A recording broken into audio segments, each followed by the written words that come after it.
Hello everybody, welcome to Alex's Story Time. Do you believe the ocean keeps a calendar? And once every 60 years, it throws itself a birthday party where passing ships are either guests or gifts. Today's story comes from Chen, whom we'll call him Chen in our story. Chen studied at Dalian Maritime University, and after graduation, he worked for a shipping company in Hong Kong and is currently a sailor. As a sailor, his main job is to transport cargo around the world by ship. So Chen has been to many places and encountered some unbelievable things. Chen graduated from university in 2009 and joined this Hong Kong shipping company for an internship. In 2010, he officially became the sailor for the company. When he first boarded the ship, the captain, upon hearing his name, joked, your name is not suitable for being a sailor." Chen asked why, and the captain explained, "Jianfeng" means saying the wind. And when we see the wind, the sea will surely have huge waves. Meeting huge waves, our ship will be in danger. Of course, the captain was just joking, but he also took the opportunity to tell Chen some rules on the ship. Then Chen officially boarded the ship and became a crew member. Since he was the only person on the ship with the surname Chen, everyone called him Chen instead of using his given name. After starting his work formally, everything went smoothly, and being a sailor had always been Chen's dream job, so he was very happy with his work. Later, Chen noticed that there were two older men on the ship, around 50 years old, one with the surname O and the other with the surname Pan. These surnames are actually quite rare in China, and they had worked on the ship for many years, but were still the lowest ranking crew member oilers. The positions on an ocean-going transport ship can be simply divided into three parts: the deck department, the engine department, and the logistics department. The deck department is headed by the captain, followed by the chief mate, second mate, third mate, bosun, etc. The engine department is headed by the chief engineer, followed by the first engineer, second engineer, third engineer, electrician, mechanics, etc. The logistics department is headed by the chief cook, followed by waiters, etc. Of course, there are other positions on the ship, but we won't go into detail. The position of an oiler on the ship is very low. Those two men, O and Pan, made Chen feel strange. They were older and did not do much work on the ship. However, the captain treated they two with great respect, not assigning them any work.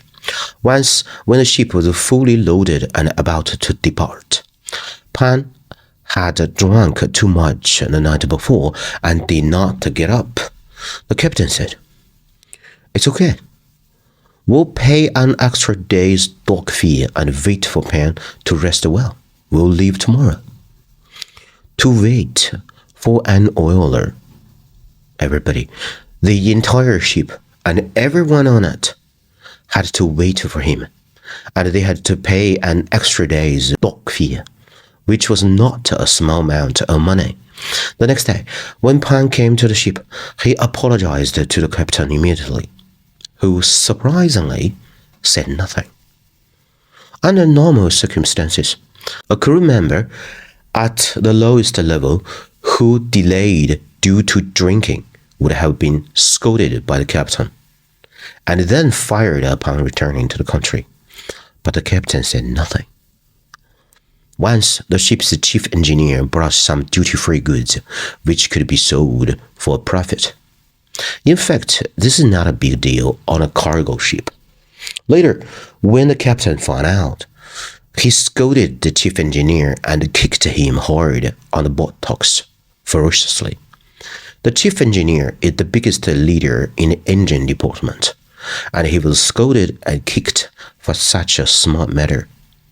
An oiler delayed the ship for a day, and the ship had to pay an extra day's dock fee and wait.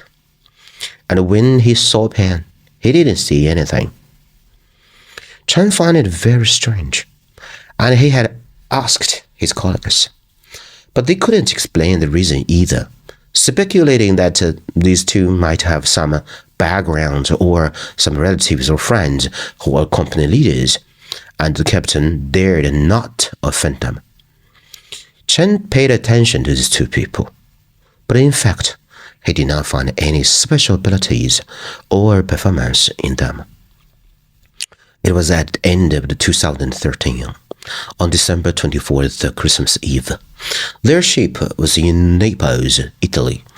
They were about to set sail back to Kowloon Port in Hong Kong before February 6th, 2014. This ship, due to its large tonnage, could not pass through the Panama Canal and Suez Canal, so it could only bypass the Cape of Horn in southern Chile and the Cape of Good Hope in Africa, so it had to travel a relatively long distance. The journey was long, and the time was tight, so the whole ship had been set into the port of Walvis Bay in Namibia. When they arrived at the port, Pan O found the captain and said, "Captain, we must dock here." After hearing this, the captain ordered the ship to dock here for 6 hours directly, and then O and Pan got off the ship. The captain then ordered that no one else was allowed to disembark and to wait for the departure notice. The others didn't know what had happened, but they followed the captain's orders and waited at this port. O and Pan returned to the ship later, brought some millet and 2 live chickens. According to the original plan, the ship was supposed to go to Cape Town for supplies, but the two wanted to go ashore here, and everyone thought they had something important to do. But they were buying these things: millet and 2 live chickens. Chen joked, "The millet here doesn't taste good. The one from my hometown is good. I'll send you some when I go back." O and Pan smiled and said thank you before returning to their dormitory. Later, the ship arrived at Cape Town and docked for a major supply. Just as everything was ready and they were about to set sail, O and Pan found the captain again and said they should not leave today, but stay for 1 more night and leave tomorrow. But this time the captain did not agree, saying they really couldn't stop as time was too tight. If they did not leave ASAP, they wouldn't be able to return to Kowloon on February 6th. He said, "A few days ago, you two asked me to stop the ship at Walvis Bay, and I didn't say anything and stopped her for half a day. If we stop again, we won't make it on time." The captain insisted on setting off immediately, and O and Pan did not say anything, but they asked to do something at the bow of the ship before leaving. The captain agreed and urged them to complete it as soon as possible. So what did they do, everybody?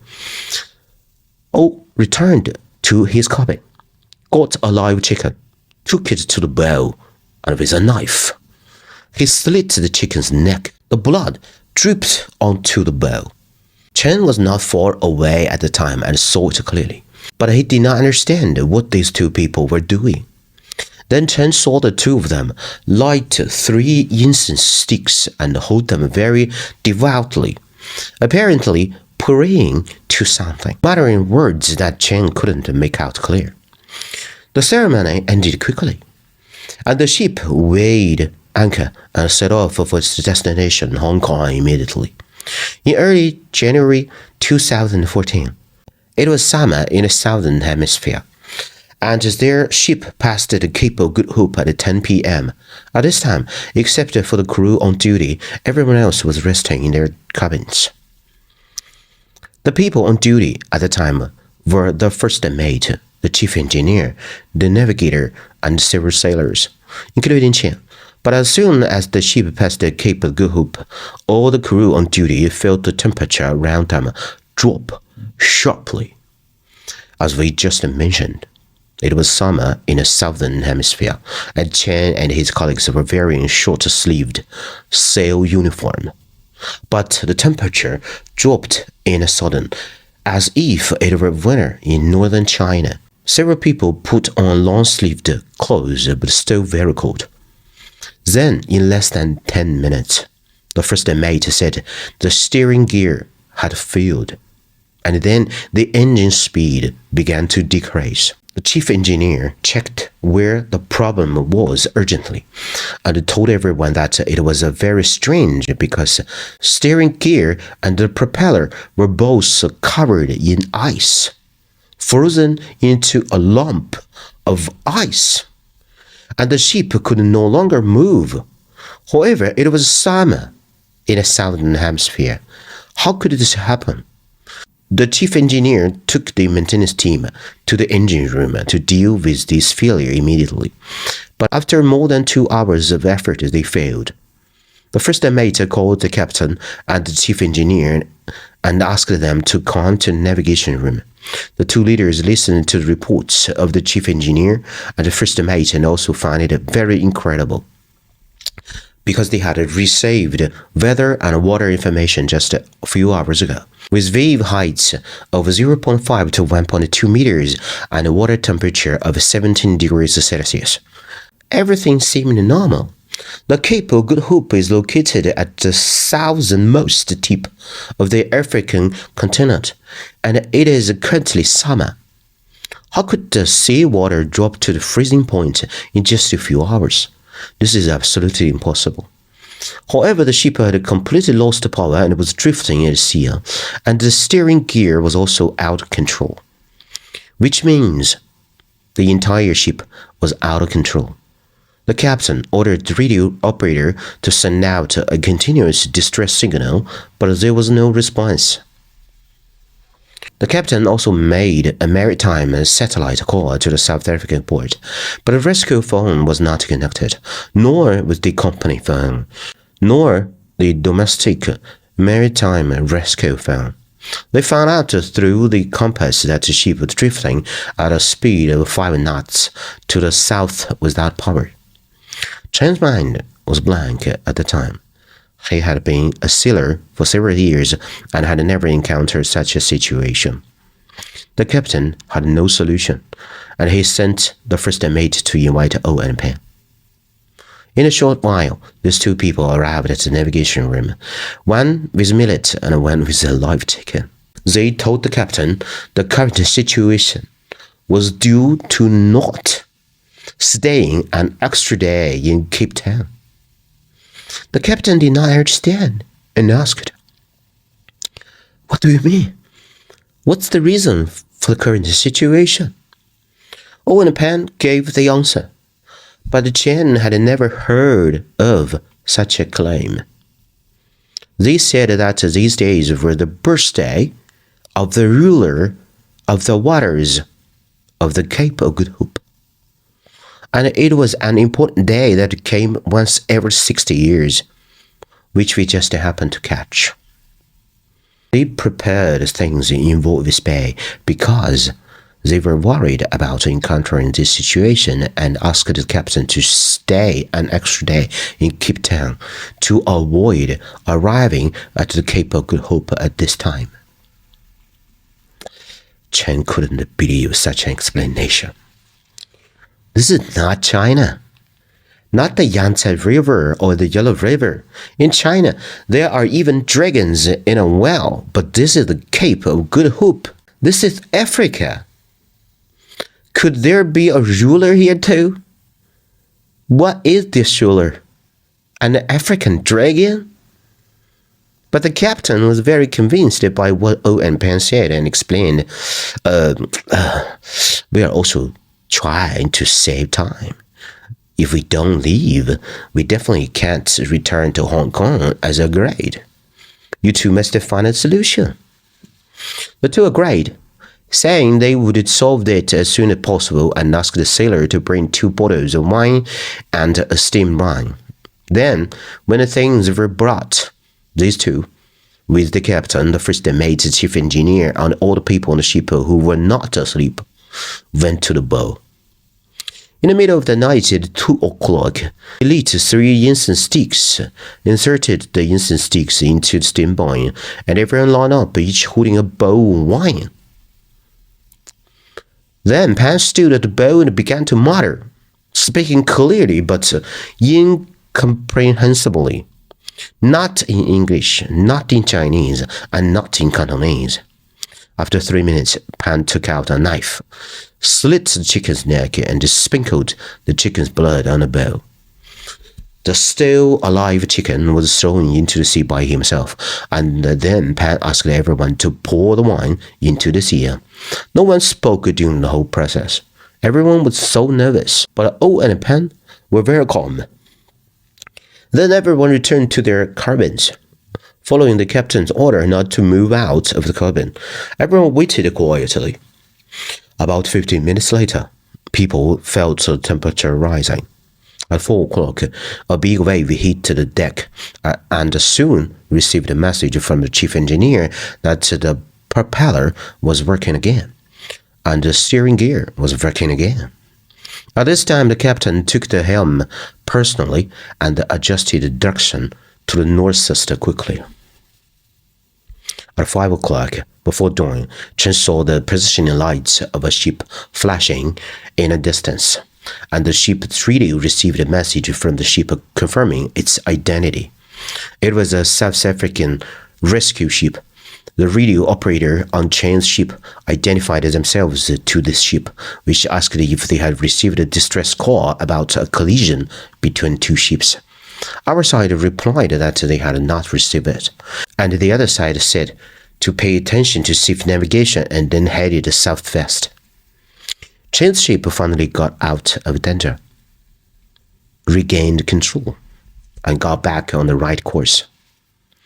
A day and a half later, the ship arrived at Port Elizabeth for a rest. It was not until the ship docked that Chen felt relieved. The thrilling night at the Cape of Good Hope made him feel incredible.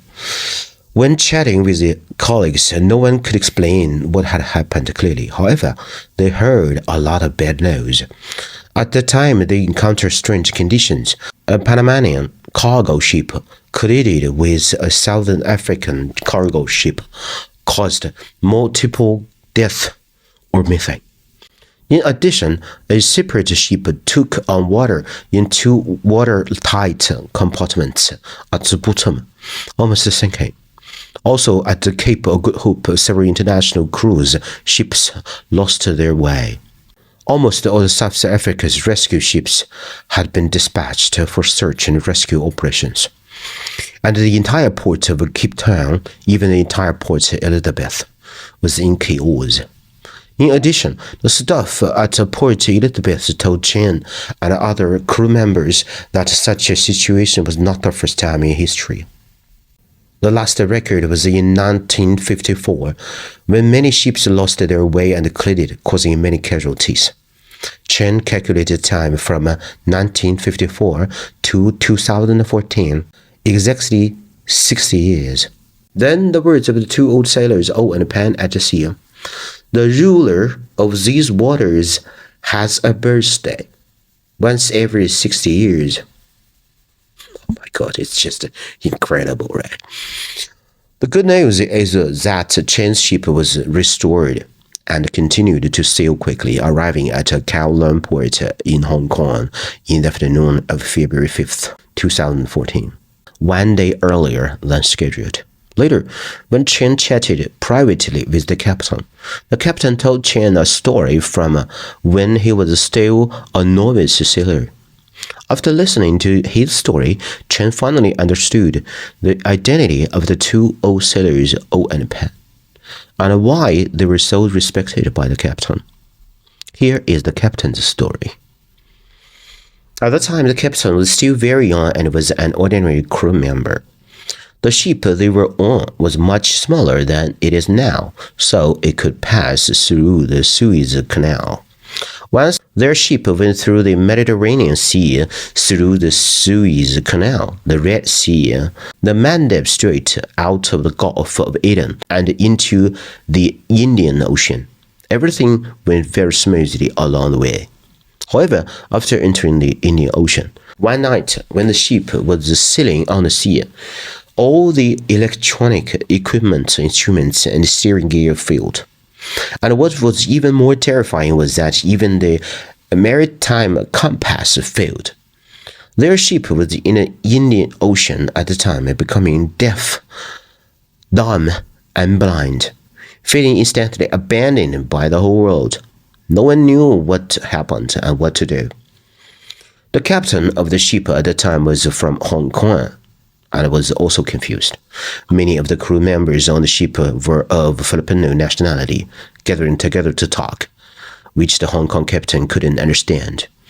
There were few who could speak English, and they finally found a Filipino chief engineer who could speak English. He told the captain that they should drop anchor and stop the ship now. However, others disagreed, saying that they couldn't stop the ship and needed to head in a certain direction. Chen's captain was just a crew member at the time, and he was very nervous. Didn't know what to do, wondering if he was going to die. He was very worried. At this time, an ordinary Hong Kong crew member who was older told the captain that the only way now was to slow down, but not to stop the ship. This man is called Mai. When he took the bottle of wine and a bag of meat, stood at the bow of the ship and chanted for a long time, saying a lot of things that others couldn't understand, and then lit 3 cigarettes. He inserted the cigarettes into the steam boiler, threw the wine and meat into the sea, and after doing all this, he told the captain, "Proceed at low speed and maintain the direction." About 1 hour later, a big wave hit the deck and all of the field equipment regained function. This incident left a deep impression on Chen's captain. Later, when Mike got older and went ashore, he no longer worked as a crew member. Then the young crew member at the time gradually became a captain. The first thing he did after becoming a captain was to visit this Mr. Mai in Hong Kong, wanted to invite him to continue working on the ship. Mai refused this invitation politely, but introduced his 2 apprentices to work with the captain. They were O and Pen. The captain respected these 2 crew members very much. They are like their master Mai, with little education and have worked on the ship for a long time, but are still crew members at the bottom. The captain said to Chen, "They can do nothing on the ship, but if I go to the sea, they must be on the ship. In the vast depth of the ocean, there are unknown things. Many things are not clear to us, nor can they be explained by science. Some experiences obtained from old sailors must be followed, and there must be at least some respect for the unknown world." Okay, everybody, this is the end of the story. Please share what you think of the story in your stories. If you enjoy my work and would like to help me continue to bring this story to you, please subscribe to my channel or like my page and give a thumbs up to the stories you appreciate and share your thoughts and opinions in the comments. I'd love to read them. Share the stories with anyone who might find them enjoyable. And I need a co-editor and native English speaker to make these stories better. Thank you, everybody. This is Alex's Story Time, and I am Alex. I got a lot of good stories to share with you. So, see you next time. Bye-bye, everybody.